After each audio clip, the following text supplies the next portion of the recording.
Not a fan of the George Michael looking dude? Who's that guy? I always remember that guy, but I couldn't tell you his name. And Paul, he's like, I can't believe you're getting a makeover. You're perfect the way you are. She's like, oh, thank you, Paul. So is it the boobs too or just the face? Just the face. Yeah. I love it. Your Uncle Elvid and Sandra and the twins, they were all victims of the vacuum effect. And then he tests out the vacuum effect on Olivia. It's like, hey, so just sing Singapore, Singapore. And he's just dragging her shirt. She's trudging along. Singapore! Happened in the 90s. If they remade My Two Dads, who do you think would make a good pairing of the two dads? Well, I'm going to let you go first. I got to think about that real quick. The first thing that came to mind was the guy from Will and Grace, Sean something. Okay. And then David Hyde Pierce. Hell yeah, dude. What about just Kelsey Grammer and David Hyde Pierce playing a homosexual couple that I thought they were when I was young and was watching Frasier, Steve? I totally did too. Why not? Why not? It'd be great. They'd be great dads too. I mean, I'd like to see more of a white trash My Two Dads. So I gotta figure. I don't really know who's in the mix for that right now. Let's say it's a good actor to play white trash. Harrelson? Actually, there we go. I like that. Just have him and McConaughey. They're best friends. That's a good mix. Or you want to go 90s, Steve? I'm just throwing wacky stuff out here. We just do a face-off reunion and have Nick Cage and John Travolta be My Two Dads. That would have to be on HBO, I think. Yeah, it's gonna get dark. That's an interesting question. I can go a lot of ways, though. I like that, Steve. Yeah. I don't need a My Two Dads reunion, though. I had enough. Man, not a Paul Reiser guy? You're not a fan of the George Michael looking dude? Who's that guy? I always remember that guy, but I couldn't tell you his name. Didn't do too much. I'd be quick to call him George Michael looking guy. I'm guessing he's Greg Evigan. I thought he was Kenny Rogers' son, but no. Dude's actually 72. He's still with us? Yeah, not too bad for a 72-year-old. Oh no, this is back in 2008, but still. Okay. That's a long time ago, Steve. 2008's a long time from 26, but yeah. And Paul Reiser just thriving right now. Now he's the age where he can just play like a doctor, just like a wise person instead of being the nerdy husband. Is that what he was in Mad About You? I'm guessing he looks like he plays the nerd in everything. This is Steve G and Matt G with Happened in the 90s, a show where we talk about what happened in the 90s. So get out your toy soldiers and your toy stories, because back in school we used to dream about this every day. Could it really happen, or do dreams fade away? Then we started singing, we sing smooth. So we started a group and here we are, kicking it just for you. Oh. Motown Philly's back again. Do a little Boys to Men going off. Not too long. It's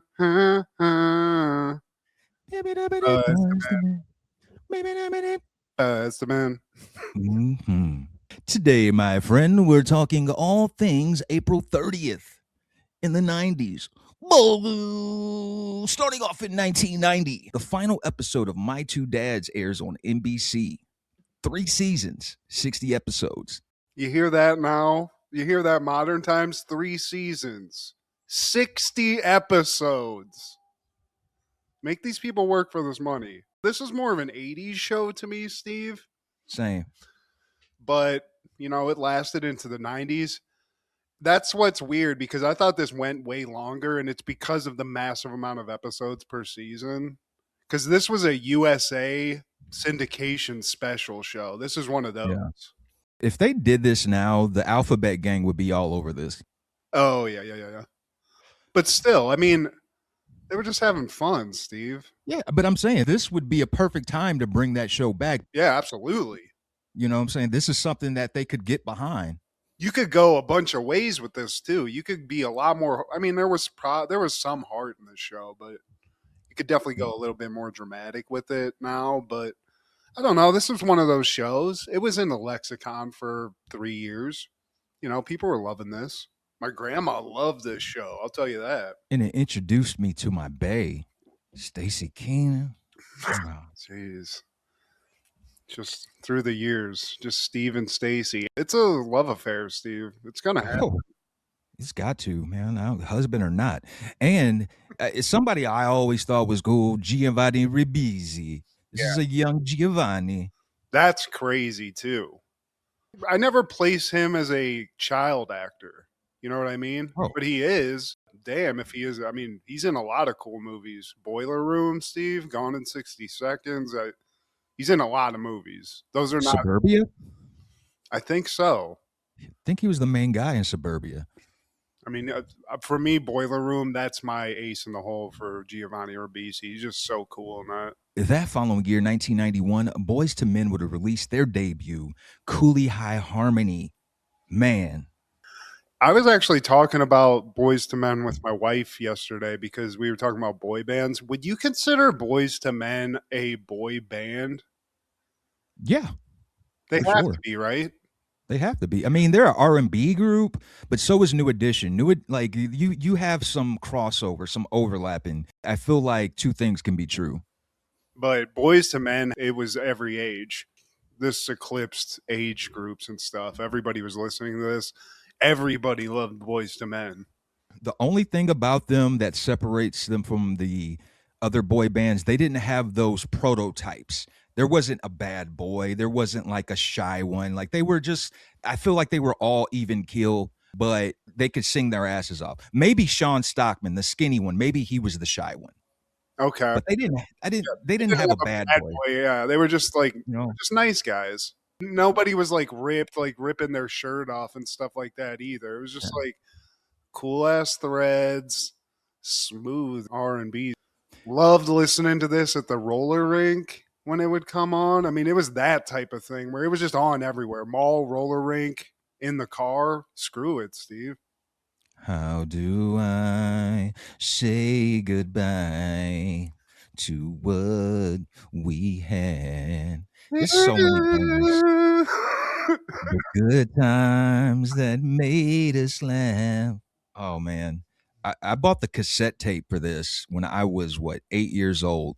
And this is me thinking like, man, I'm maturing. I'm buying R&B tape now.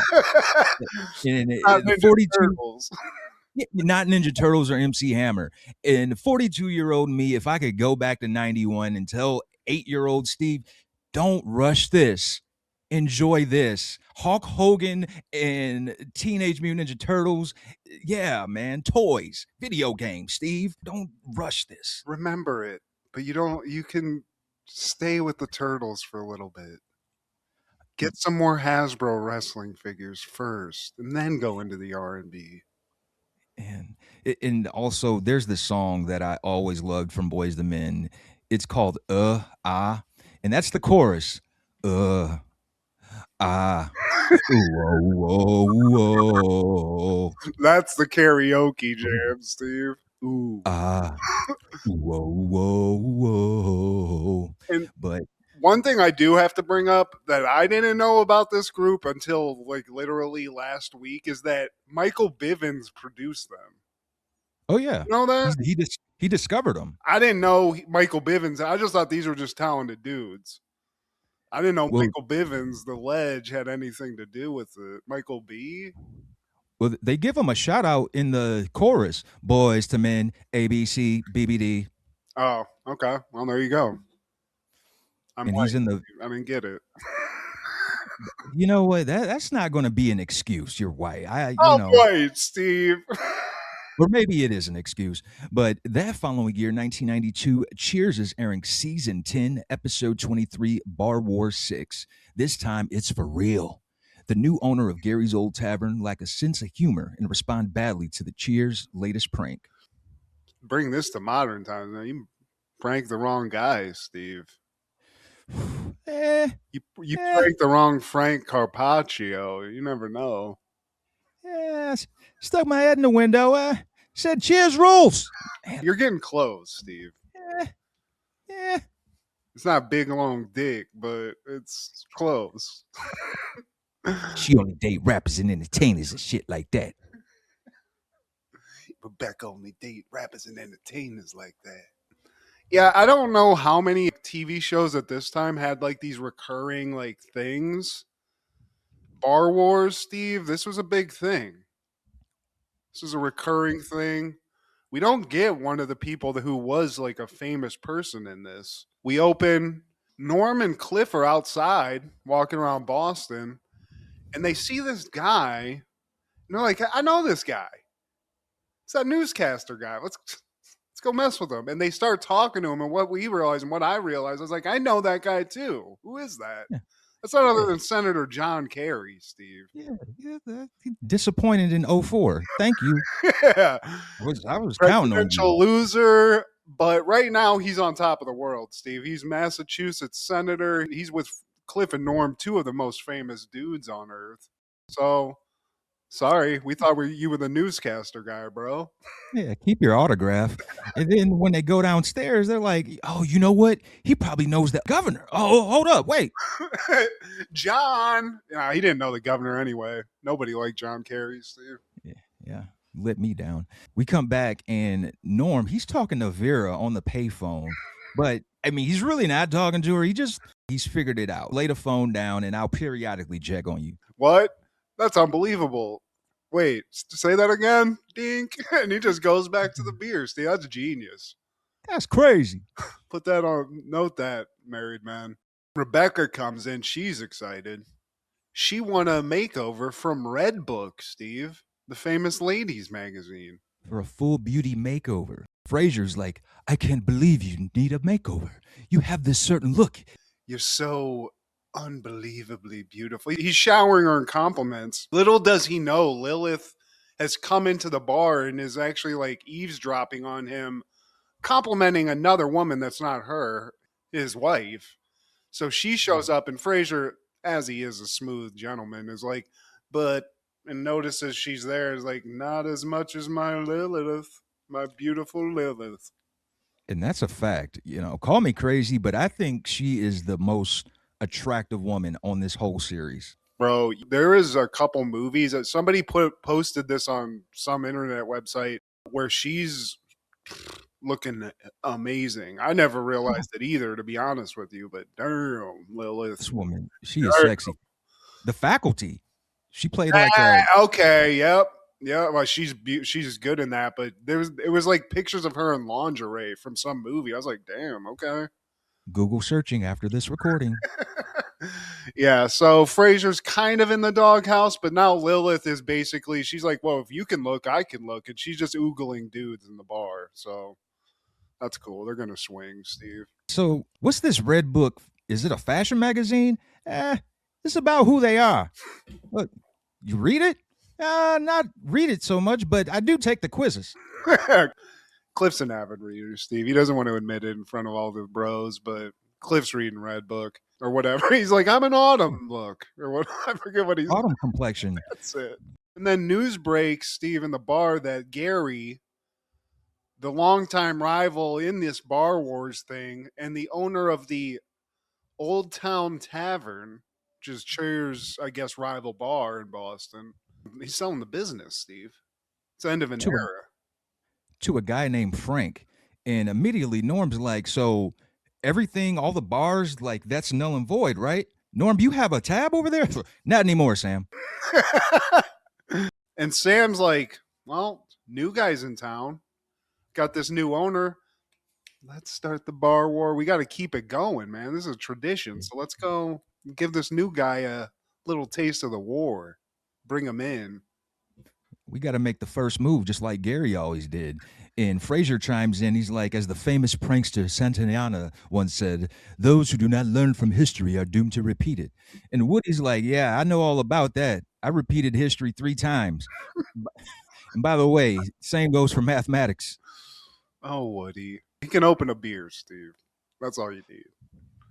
And apparently, just before we go to the next scene, Gary, this guy, this mythical Gary, I guess he just was the genius. He's the most petty and vicious prankster of all time. So they're still kind of on edge. They've lost so many times. They're dragging their feet, and then we cut back to Rebecca. She's having her makeover, and Paul, he's like, I can't believe you're getting a makeover. You're perfect the way you are. She's like, oh, thank you, Paul. So is it the boobs too, or just the face? Just the face. Yeah. I love it. Yeah. They come back from the Old Town Tavern, and they threw matchbooks in there. They TP'd the place, and Cliff even stuck his head in the window and yelled, cheers rules. Now it's just time to sit back and see what this new guy's got in the chamber. Hey, Steve, I just put my head in the window. I wanted to try to do a Cliff. It's tough. Yeah. You got it, buddy. You're good.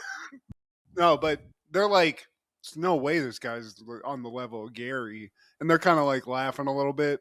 But then all of a sudden, like a giant explosion happens. So I guess this guy's not, he's not happy, Steve.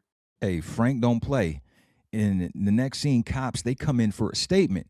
And they tell him that a guy named Frank did it. The cop is like, whoa, hold up. You're dealing with the guy that's connected.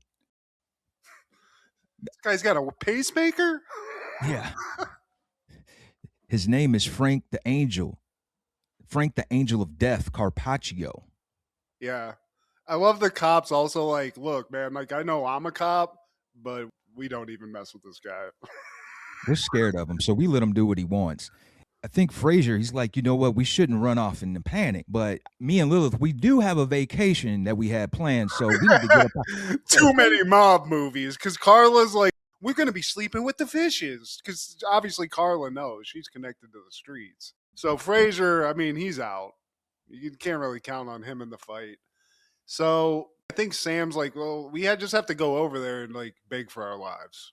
Maybe this Frank guy has a heart. Maybe he's the one thug that has a heart who's also willing to bomb a bar. Sam stops at first. He's like, man, this could be all Gary's work. Yeah, smart, Sam. He's like, that guy is playing 4D chess the whole time anyway. Who's this Frank guy? Telling me you buy a business and all of a sudden you're immediately day one, like in the mix. Something doesn't add up here. So now everyone's like, nice, Sam. Let's go apologize to Frank. Yeah. Frank. Apologize. And they head over to the tavern to apologize. And everybody there knows Norm. This guy needs a doctor, Steve. I'm worried. They see Frank in the corner counting that money on. They approach him. He's like, yeah, bunch of funny guys over there, aren't you? And he does like Carla, too. He's like, who's this little piece of brajol over here? Okay. Little mozzarella over here. And Carla's like, look, okay, I appreciate it. And he actually offers Carla a job because he needs a barmaid. And she's the best in the business. So Carla's like, you know what? I got a good job. I appreciate it. You're great. We want to bring some people over. We want to support. You're the new business in town. There's no reason we need to be rivals. So we're going to bring, say, a bunch of firemen in. Firemen love drinking, right, Frank? And he's like, I guess that's kind of strange. And then she just pulls the fire alarm, Steve. Then they all pull umbrellas out and do a choreographed I'm singing in the rain dance in front of this guy's just destroyed business. I want them dead. I want their parents dead. I want their family dead. Pets dead. Back at the Cheers bar, Frazier comes in. Everybody calls him a big puss. It's like, that's my thing. I'm a psychiatrist. That's the professional pussy. Anyway, he's even got the grapevine got to him wherever he went on his little trip, and he heard they got one over on Gary. It's talk of the town. You know, he's just kind of jealous he wasn't there. He saw all the losses. He wasn't there for the big win. And then the FBI comes in. First, Sam's like, are you the real FBI? And they show their badges. Cliff's like, yeah, this look like the real thing. Not like I get at the mall. And then they tell him that we're investigating the Angel of Death. Then Frazier runs out again. And apparently, because they have gotten Frank on wiretaps, they had like taps throughout his bar. They have audio of him threatening to kill them, their families, the whole shebang. So they actually want to talk to them and have them testify, which Carla's not a snitch, Steve. You're not talking her into that. And then Rebecca, she comes in dressed like, I don't know what the hell. They changed her, Steve. She's got like a Jackie O dress, blonde hair. You know, I guess everybody's kind of like this when you get a glow up. But she's like, everyone, look how good I look. It's Rebecca, Steve. She's the dick. Would. I mean, back in the day, Steve, Kirsty. Would. I'd like to walk down that alley. Wink.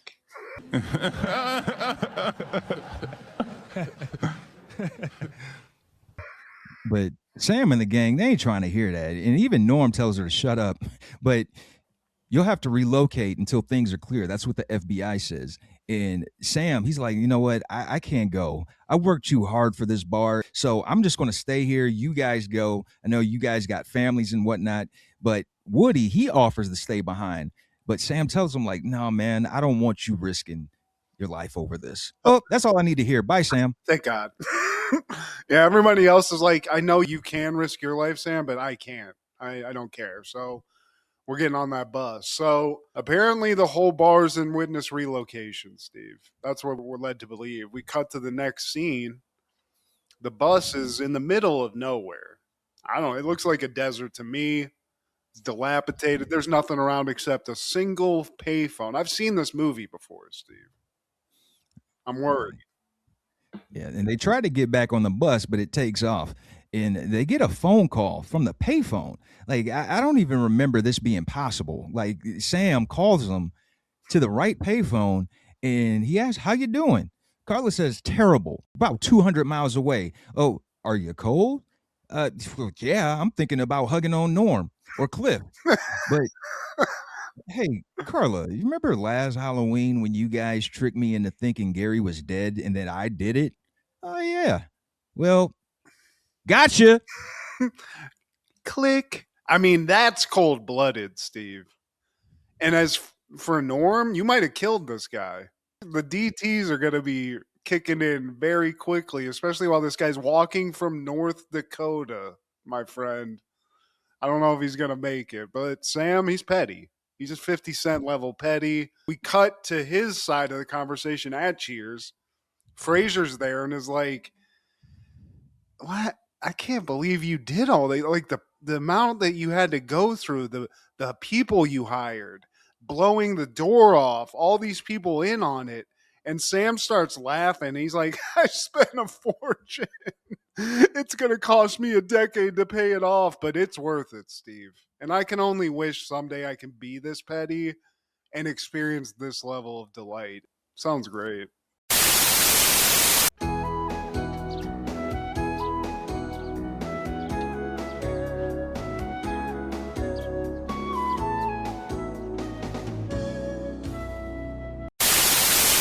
On that same day in 92, The Cosby Show is airing season 8, episode 24, and so we commence. Series finale. Theo graduates from college and Cliff thinks back to an earlier time at the ceremony. The series ends with Cliff and Claire dancing away off the studio. And disclaimer, we only got one half of this two-parter because the internet avenues and boulevards wouldn't allow us to get in touch with the Huxtable family. The Huxtables. We're trying to talk to the Huxtables here, not one Bill Cosby. Okay? We understand. I would have thought some opportunistic streaming service would have taken the Cosby Show. It's freaking fantastic. It's a classic. Yeah, it sucks that there's that thing that we all have to think about, but I still listen to Michael Jackson all the time too, Steve. It is what about Rudy? It's not always about Cliff. What about Vanessa? Theo? What about Claire? Like, Tubi couldn't even pick this up. Like, Tubi, you pick up everything. Yeah. Plex, you try Fubo, any of these like third-rate ones that are just clawing for a share of the revenue. Just do yourself a favor. Pick up a winner that is just apparently a bargain basement. do they let you even take it and buy it? Is it just off the market, Steve? I don't know. It looks like it, man. Will you get arrested if you stream it? Jeez. Like, not even Pluto? Yeah, Howdy, the new one that I thought was just Western. It's just regular TV too. Howdy won't even take it. Howdy, that's a new one. What about Fubu?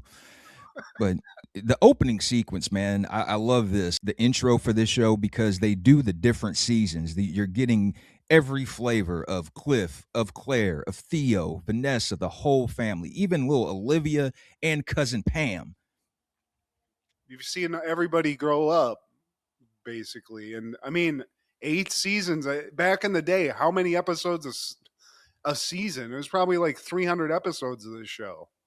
And this was everything, man. Like, this wasn't necessarily my thing, but I know my family and everyone in America was watching this weekly. Because every Thursday. We started off with Cliff. He's working on this doorbell, which was a recurring thing throughout this season. He thinks he fixed it. He swears he did. So he has Claire come out and test the doorbell out. She gets electrocuted. Okay, Claire, there's some Home Alone stuff going on here. As he's having his little fun with Claire, Theo comes in, just looking dapper. He's got his suit on. Everyone's excited to see him. And as we know from the title of the show, Steve, he's graduating. But we also find out right after graduating, he's going to Singapore, Steve. Yeah, Theo, he comes in with gifts for mom and dad. He gets Claire a corsage. And then what about Cliff? So he gets Pops a boutonniere, which is really just a twig. Yeah, I love Cliff's just like, where's mine at? Where's my stuff at? And when he gets the boutonniere, he's like, mine's smaller than hers. What's up with that? Dad always gets left out. Vanessa, she calls and they tell her, you better get here. Dabness, her old ass boyfriend, she tells him that he's coming along. Can Dabness come too? Well, we don't have extra ticks. Bring him. So Cliff, he wants everybody and their mama to come to this graduation. Yeah. And Theo's like, dude, NYU is strict about this. I got 2 tickets. There's just all this math happening. He only gets 2. Cliff wants 150. He even takes his mom aside and is like, hey, I'm getting kind of worried here because this is going to be like Princeton, where apparently when Cliff's last child graduated from college, he went apeshit, showed his ass, and got everyone kicked out to the point where they had to watch from like a hill on some beach chairs or something like that. Yeah, it's his famous flash and flood method. He flashed 6 ticks and he just flooded everybody in underneath him. Cliff needs more tickets now. He needs 6 more. It's like, dude, you remember Princeton? There are no more ticks. Dad, listen to me, okay? I can't do anything. And I love like the vibe after he like just stands up to his dad, where everyone's just kind of like, it's fucked up. Now we're in Olivia's room. Cliff comes in there and she's just kind of sad that she's leaving. She's supposed to be packing for Singapore and she's working on this drawing that she made for Cliff. It's a map of Singapore and she even drew some little sharks. Yeah. She's drawing him a map to find her, which is adorable. That's so cute. Because she's like, well, I gave you this nice thing. Where's mine?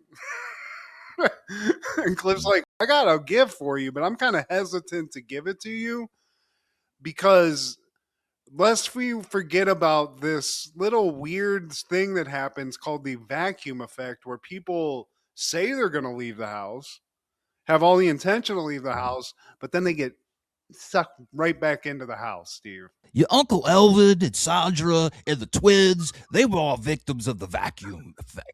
And then he tests out the vacuum effect on Olivia. It's like, hey, so just sing Singapore, Singapore. And he's just dragging her shirt. She's trudging along. Singapore! And then we cut to the living room. And Theo's on the phone. He's doing everything he can to find these tickets, Steve. He's calling people who have had a loss in the family. Whatever he can do, he's like, wait, you got some tickets? Cool. Let me get those. Oh, you failed this course and you ain't going to make it? All right. Yeah, so you're not graduating. Sorry Yeah. Thank you, but I'm sorry about that. Oh, you dropped out? Oh, yeah. Come up off them ticks. Theo, he's just scamming. And then Kenny, Bud, as they call him, Rudy's little homie, he rings the doorbell and gets zapped. And he's dressed to impress. He has a gift for Theo. And apparently he got him some pairs of socks. It's supposed to be a 6-pack. But Bud, he's actually wearing one of the pairs. -1. But he brought it, and he's like, yeah, I mean, your dad said I could come to the graduation. Theo's like, okay. Damn it. And so Cliff walks in, and Theo's like, why are you asking everyone in the tri-state area to come to this graduation? There's too many people. There's not enough tickets. If there's not enough, then uninvite them. But the boy gave me tube socks. Well, then give him a ticket. And Cliff also explains, he's like, listen, Theo, listen. If somebody asks me for a ticket, they're gonna get a ticket. Oh. Bleak chairs or not. So we cut to the bedroom, and Cliff's now on the search for a little gift for Olivia. He said he had one. Clearly he doesn't. Claire walks in and is like, what are you doing? He's like, oh, I'm looking for a gift for Olivia. And he picks up a pen light. Kids are dumb, Steve. You can probably give them anything. But Claire's like, oh, that's the gift, Cliff? The pen light you got from Ace Hardware? Come on. It symbolizes the world of magic for a child. Well, what does that have to do with you? See, imagination is more important than knowledge. Einstein said that shit. Winnie and Nelson, the twins, they come in. They're here for Uncle Theo's graduation. They ask about the gown on the bed, and Claire tells them, like, this is what Theo's going to wear. Why is he wearing a dress? They're at that stage where everything is a why. Why? It takes 5, Steve. I could get like 3 in and I get frustrated. Claire's an angel. She gets about 5 deep before she's just like, aren't you hungry? That's what my mom used to do. Clearly. I mean, I was a fat kid, so I just said why a lot to eat. But I like how also Cliff's like, you know, he says his thing and she's like, well, here's another quote for you. You should do what I say. Claire Huxtable. She's the GOAT of TV moms. I love some Claire. And Everyone's here now, Steve. The house is full, and hopefully they got enough tickets. There's a lot of people in this house now. the parents of Claire, they're there. Grandpa, he hands Theo some cash. Reminds me of my grandpa. Man, God bless his soul, man. You know, he never did letters or cards, just wads. It's like, Yeah. here you go, man. You didn't tell me about your graduation, man. That broke my heart, man. And then he gave me like $300. Like, yeah, man, I'm sorry. I didn't want to. I'll tell you whatever you want, Gramps. Yeah, I didn't want to go. My grandma forced me to go. So, like, You had not that many. you had Yeah. high school. You had No, not high school. Everybody came for high school, but for Bowling Green, I was like, man, I'm over this, man. I just want to get just mail me my shit. I'm sick of seeing y'all. But my grandma, she was like, man, but what about your brother? What about your little cousins? What about your grandparents, your great grandparents? They need to see this. And I was like, you know what? Right. That's but what it so, is for, though, for real. The person getting it, Yeah. like, I don't want to be out here in this hot ass dress thing, but yeah, Yeah. of course, everyone's so proud of you. And which is reiterated in this show. That's why Cliff's trying to get all these tickets, basically, because I mean, their seed is graduating from NYU. You're pretty happy about how that stuff turns out. Yeah, so everyone's showing up. Claire's mom and dad are there. Dabness and Vanessa show up. They're just friends, Steve. They're just friends. Yeah. Like a 20-year age difference. And even Uncle Elvin is there, aka Donovan McNabb. Donovan McNabb's there. Oh man, I love that guy, man. He's so dope. Yeah, man. Only people that don't show up, Elvin's wife, Sandra, the oldest Huxtable, and Lenny Kravitz's baby mama, Miss Lisa Bonet. God bless. Are you gonna go my way? Your mama said, though, I want to give a shout out to that. Before I forget, you killed that. Mama said, hell yeah, Steve. But everyone's here. Everyone's going to the graduation, and as they're filing out, Theo stops his mom and is like, "You got to talk to Dad. All right, he's going crazy right now. He's killing the vibe." Claire's like, "The frenzy you think he's in is not the frenzy he's in." which is some like next level Buddhist speak. We're your parents. We didn't know if you were ever going to get here. Your dad is like literally about to explode. He's so proud of you. So that's where all this energy is coming from. Education was his top priority. They're children of a doctor and a lawyer, so you wouldn't expect anything less. So yeah, they were afraid he wasn't going to make it out of high school. And she tells him, I can't even contain myself. How could I? My baby's graduating from college. And it ain't Owens Community College either. ICDC College. College. So we cut to the kitchen where now everybody's gathered, and Denise calls. The version I saw is where like that's where it stopped for Oh, me. okay. Well, we'll just stop there because I did see it, but she calls. She's having a baby, Steve. Okay, well, we'll just stop there. She announces that via phone. Okay, well, we'll just stop there. Some funny stuff there. More ticket dilemma. And we do just get a cool, like when we were speaking about how they didn't know if Theo was going to graduate. Okay, well, we'll just stop there. When they're at the graduation, like Cliff's just kind of remembering, and there's a scene from what I can only assume was like the first season of the show. Okay, well, we'll just stop there by how First Theo episode. was.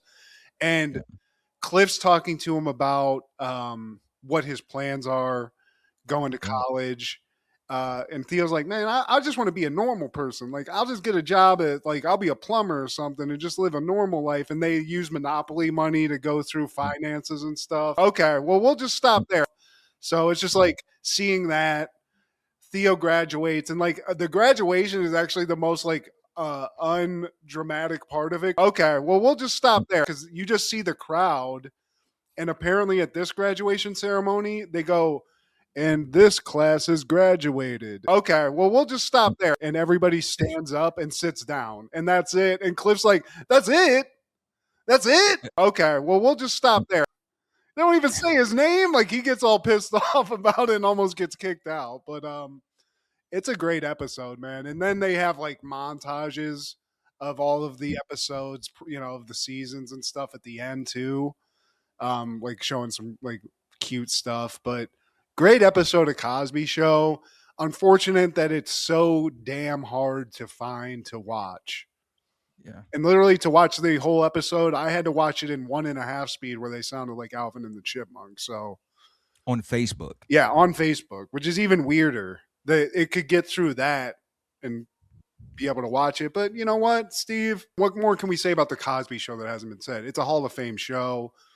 It's just another thing in the 90s that has an unfortunate asterisk next to it, you know? It's the show that saved NBC. It's the show that brought back family sitcoms. People stopped caring about it coming out of the 70s, man. But this is a staple show in the 80s and the early 90s, man. R.I.P. to Malcolm Jamal Warner, too. But also in 1992, the Nickelodeon time capsule was buried at Nickelodeon Studios in Orlando, Florida. And if we make it to 2042, Steve, we just might get to see what's left in that thing. 16 more years, man. Yeah. It better not be a NXS tape or some bullshit. Oh, there's a lot of suspect stuff. Like, I watched the YouTube thing when they buried it. Mike O'Malley couldn't have been more bored doing this, but they buried some Reebok Pump sneakers, Steve, a Super NES, Nickelodeon slime, a Rugrats toy, a newspaper, a list of important things at that time in the 90s. So pick your poison there. Hammer pants. Yeah, exactly. Zubaz, stick of gum, skateboard books, news reports, Home Alone, and Back to the Future. And then we go super crazy. A piece of the Berlin Wall, Steve. They got that. A Game Boy, a Michael Jackson CD, and an MC Hammer CD. So I feel like there's some good stuff there. There's a lot of explaining to do about those people or some of that stuff, but they put it all in an orange tube, Nickelodeon tube. Joey Lawrence even came out and put in a whoa hat. He had a whoa hat. He had merchandise at that point, so he threw one of those in the tube, which is great. That's a time capsule thing. Needs that. I hope we make it that long.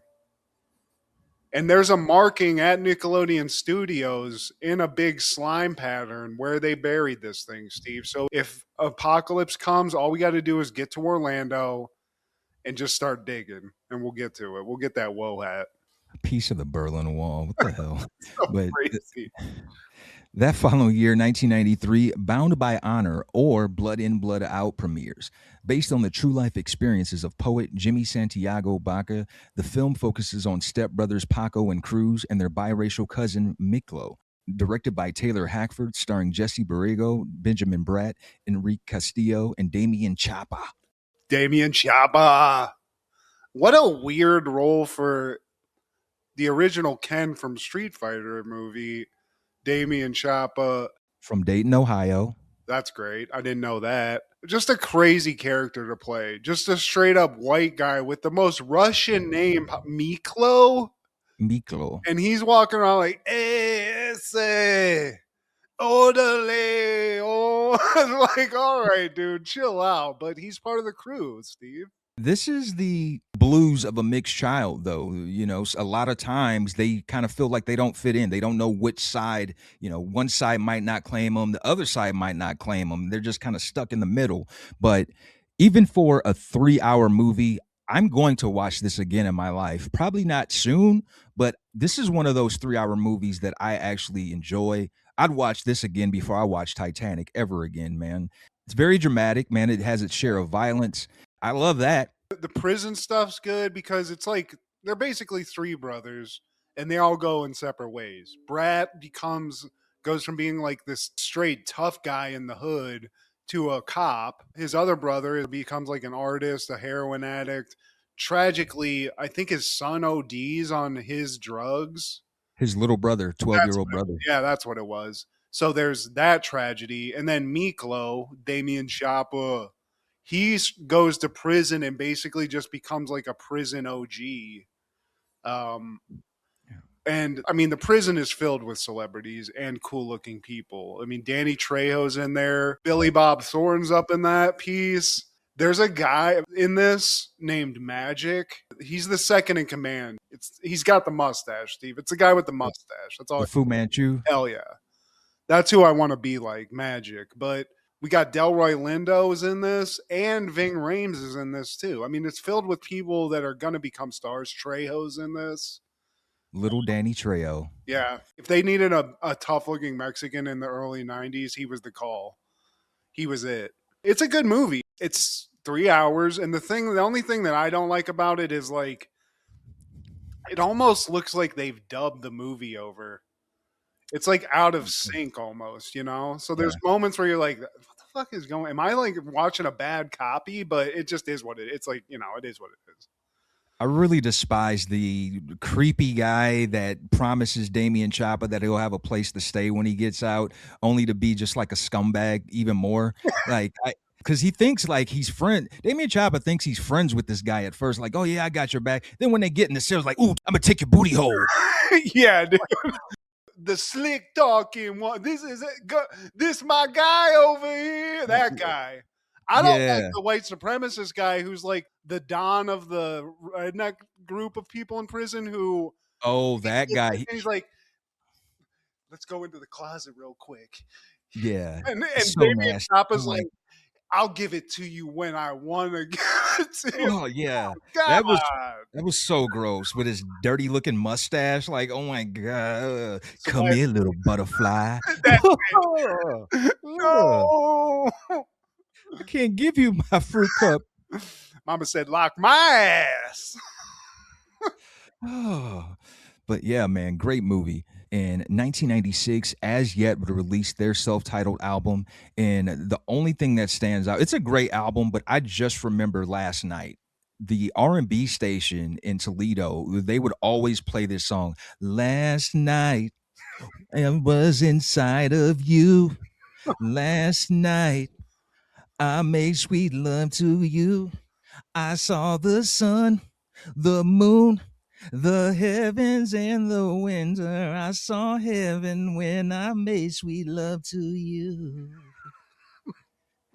Well, Steve G was just listening. Last night. Wasn't it the Jews? Wasn't that what the R&B station was? What was it?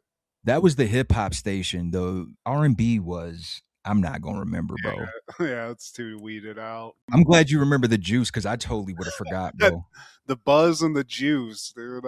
We had some good radio names in Toledo, but there is a John B song on this too, I think, which I just love. I got to give a shout out to the living legend, white R&B legend John B. Totally, man. The album is great, man, and it was produced by Babyface. So I mean, he's like one of the quintessential R&B producers. You can't go wrong, man. And not just John B. It had Brian McKnight, who's damn. This would be on like any radio version of that Tim Meadows thing skit, The Quiet Storm. last night.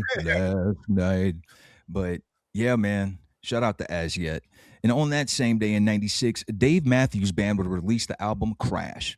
And then that following year, 1997, Ellen would air the Puppy episode, which is when she came out to the public. This is in the 90s.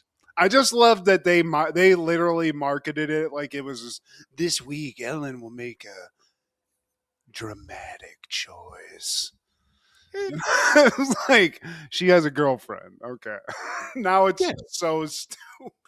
I can't remember if people were really on the edge of their seats trying to figure out what was going to happen or if they even promoted it this way. Because if they didn't say it in the promo, people kind of already knew. You could put two and two together like, yeah, she probably looks clit. Yeah, but still, I mean, there were people back in the day that were like, Liberace, that guy's straight as hell. Yeah, it's true, yeah.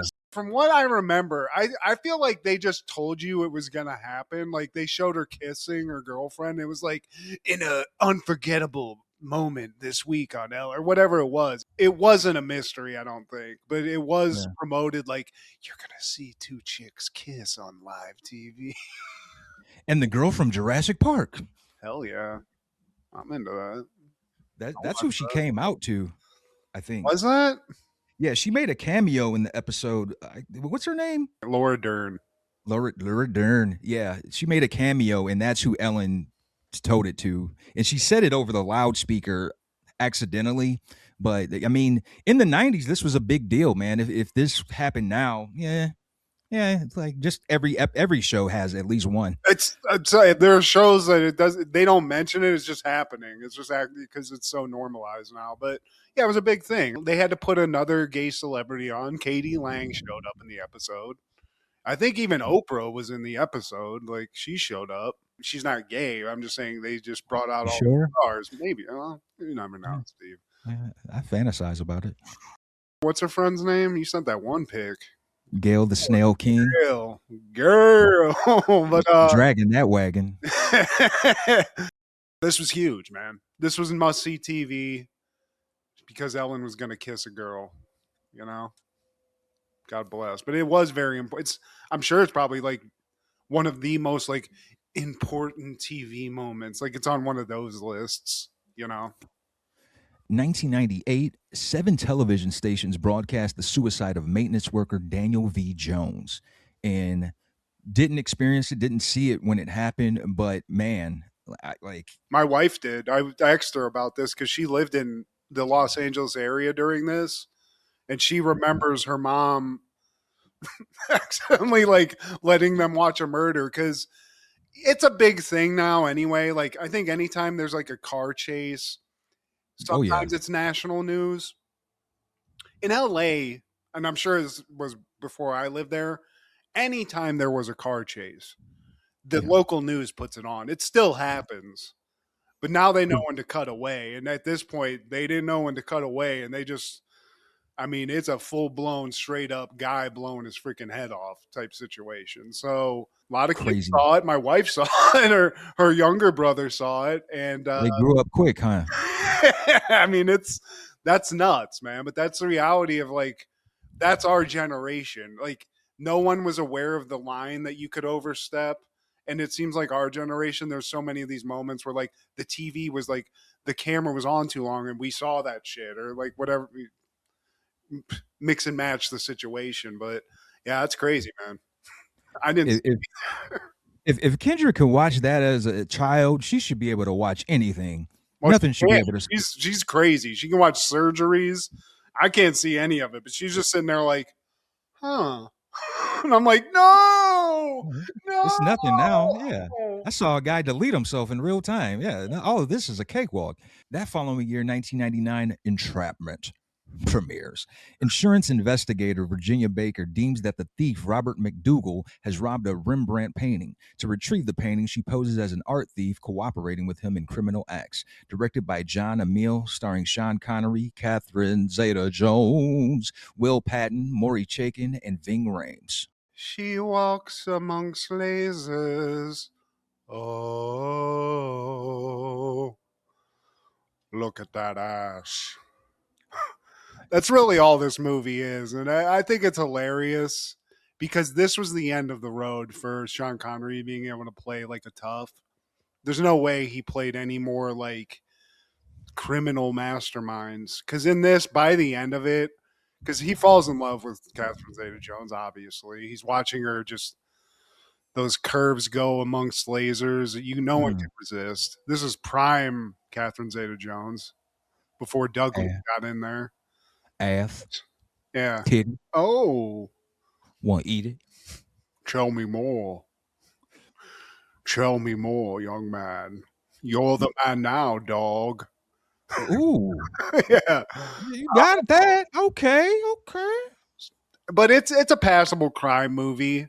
And Sean Connery's always like he's great. I mean, he's a freaking legend.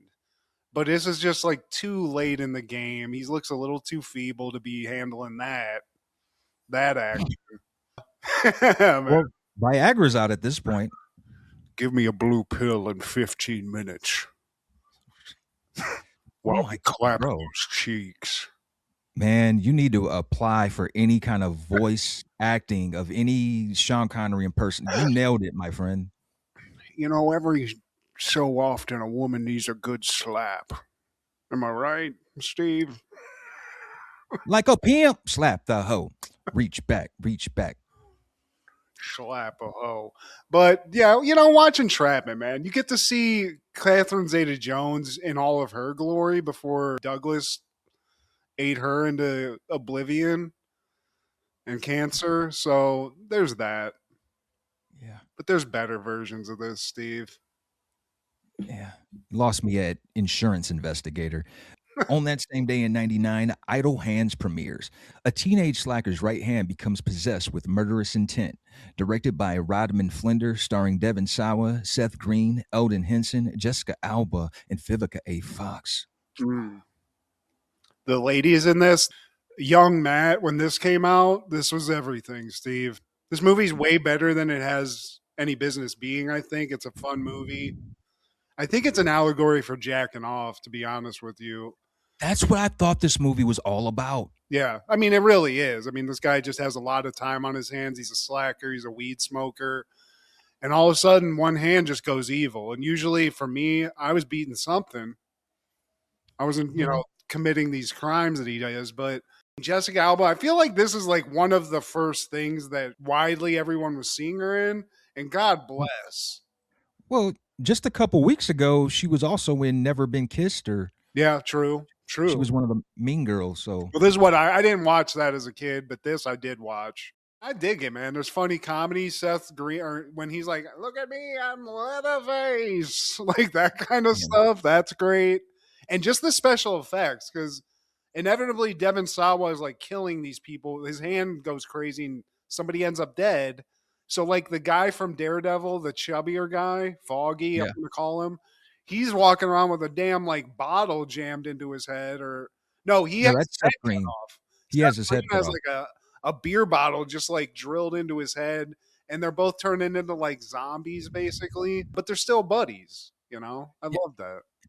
Even though you killed me, I'm still going to look out for you. I couldn't get past that part. And then why didn't the parents come back to life? I didn't get that either. They're not cool, Steve. And neither were the cops. But one thing I always took away from this movie that I never did in college, but it was just in the back of my head if we needed it. having an inhaler that's actually a weed smoking device. It's a fantastic idea, Steve. You know, you're like, I have asthma, but you open it up and just. It's nice.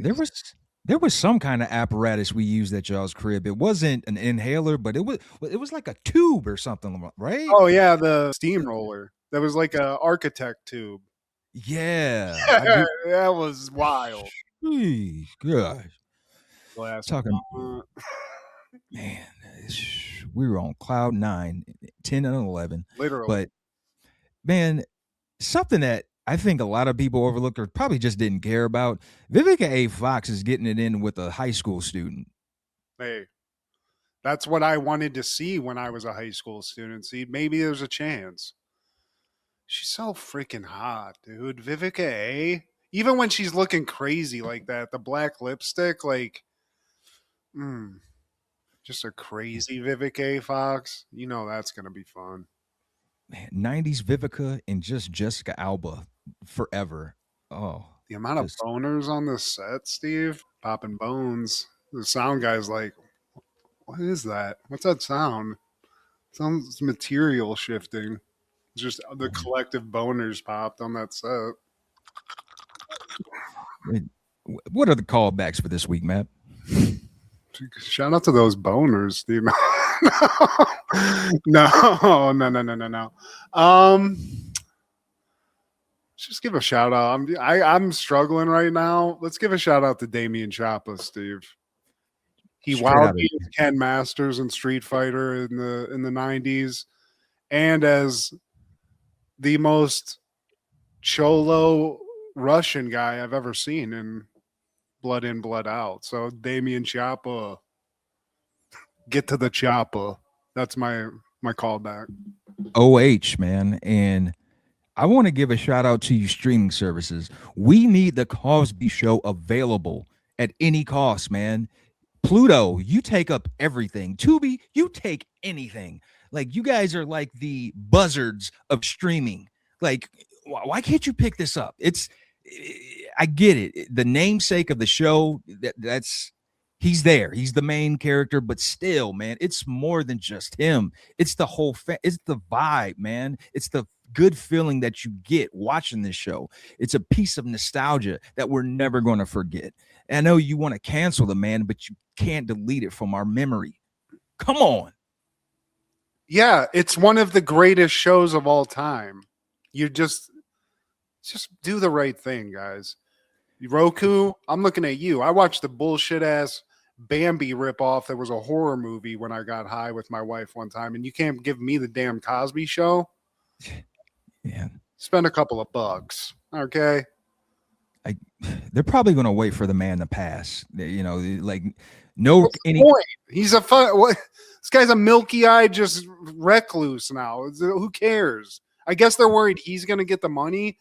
Newsflash, he's richer than anybody on earth anyway. So who cares? Yeah. Man's just is what it is. The show, great. Michael Jackson's albums don't stop being great. You know, I can't say I'm sorry. Not sorry. And I implore everyone, if you were ever a wrestling fan, please check out the Hogan documentary that was just released on Netflix.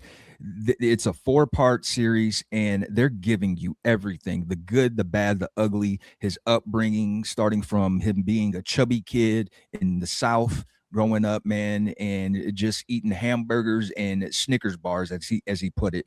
And, you know, like a lot of us 80s babies, 90s kids, he was my hero, man. And I'm here for it. I'm only halfway through the first episode, but I already know it's going to be good. So watch list. Please, yeah. And please like, share, subscribe, and comment. Please tell your sister,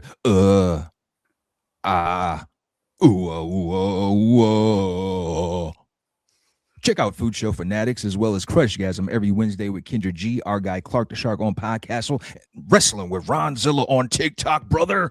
This is Steve G and Mad G with Happened in the 90s. Matt was the fat kid, Steve was the flat kid. Life wasn't always great, but you know what was? The 90s. Happened in the 90s. Yeah! God